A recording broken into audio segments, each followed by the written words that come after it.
നമസ്കാരം. വിവാഹ വഴികാട്ടിയുടെ പുതിയൊരു വീഡിയോയിലേക്ക് എല്ലാ പ്രിയപ്പെട്ടവർക്കും സ്വാഗതം. പുനർവിവാഹം നോക്കുന്ന 22-48 വയസ്സുള്ള 2 മുസ്ലിം ബ്രൈഡ്സിൻ്റെ ഡീറ്റെയിൽസാണ് ഈ വീഡിയോയിലൂടെ ഷെയർ ചെയ്യുന്നത്. ഇവരുടെ ഡീറ്റെയിൽസും ഡിമാൻഡ്സും കേട്ടതിന് ശേഷം മാത്രം താല്പര്യമുള്ളവർക്ക് സ്ക്രീനിൽ കാണുന്ന ഞങ്ങളുടെ വാട്സപ്പ് നമ്പറുകളിൽ കോൺടാക്റ്റ് ചെയ്യാവുന്നതാണ്. ആദ്യമായിട്ട് പറയുന്നത് 22 വയസ്സുള്ള യുവതിയുടെ ഡീറ്റെയിൽസാണ്. 154 സെൻറ്റിമീറ്ററാണ് ഹൈറ്റ്, ഡിഗ്രിയാണ് ക്വാളിഫിക്കേഷൻ, പ്രൈവറ്റ് സെക്ടറിൽ വർക്ക് ചെയ്യുന്നുണ്ട്, കളർ ഫെയർ ആണ്, മതപഠനം 10th ആണെന്നും കൂടെ പറഞ്ഞിട്ടുണ്ട്. മിഡിൽ ക്ലാസ് സാമ്പത്തിക സ്ഥിതിയാണ്. മലപ്പുറം ഡിസ്ട്രിക്റ്റിൽ അങ്ങാടിപ്പുറം ഭാഗത്താണ് വീട് വരുന്നത്.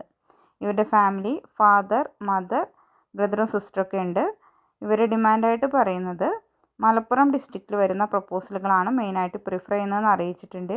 ഏജ് ലിമിറ്റ് പറയുന്നത് 29 വരെയാണ്. മറ്റ് ഡിമാൻഡുകളോ കാര്യങ്ങളൊന്നും ഉള്ളതായിട്ട് പറയുന്നില്ല. ഡീറ്റെയിൽസിൽ ഇൻട്രസ്റ്റ് ഉള്ളവർക്ക് കോൺടാക്റ്റ് ചെയ്യാം. അടുത്ത ഡീറ്റെയിൽസ് വായിക്കുന്നത് 48 വയസ്സുള്ള ഒരു വിധവയുടെ ഡീറ്റെയിൽസാണ്. ആൾക്ക് കുട്ടികളൊന്നുമില്ല, സ്വന്തമായിട്ട് വീടൊക്കെ ഉണ്ട്. ഇവരുടെ സ്ഥലം വരുന്നത് ട്രിവാൻഡ്രം ഡിസ്ട്രിക്റ്റിലാണ്. 5 അടി 3 ഇഞ്ചാണ് ഹൈറ്റ് വരുന്നത്. SSLC ആണ് ക്വാളിഫിക്കേഷൻ. കാണാൻ നല്ല ഭംഗിയുള്ള സ്ത്രീയാണെന്നും കൂടി അറിയിക്കുന്നുണ്ട്. ഇവരുടെ ഉപ്പയും ഉമ്മയൊന്നുമില്ല. 3 ബ്രദേഴ്സും 4 സിസ്റ്റേഴ്സും ആണുള്ളത്. അവരെല്ലാം മാരീഡാണ്. ഇവർ ഡിമാൻഡായിട്ട് പറയുന്നത് 57 വയസ്സ് വരെയുള്ള ഓൾ കേരള പ്രപ്പോസൽ പരിഗണിക്കുന്നും കൂടി അറിയിക്കുന്നുണ്ട്. ജില്ല പ്രശ്നമില്ല. നിലവിൽ ഭാര്യയുള്ള പ്രപ്പോസലാണെങ്കിലും അനുയോജ്യമായത് സ്വീകരിക്കുന്നും കൂടി അറിയിക്കുന്നുണ്ട്. ഡീറ്റെയിൽസിൽ ഇൻട്രസ്റ്റ് ഉള്ളവർക്ക് കോൺടാക്റ്റ് ചെയ്യാവുന്നതാണ്. ഇതിനു മുന്നേ ഒരുപാട് ബ്രൈഡ്സിൻ്റെ ഡീറ്റെയിൽസ് നമ്മുടെ ചാനലിലൂടെ ഷെയർ ചെയ്തിട്ടുണ്ട്.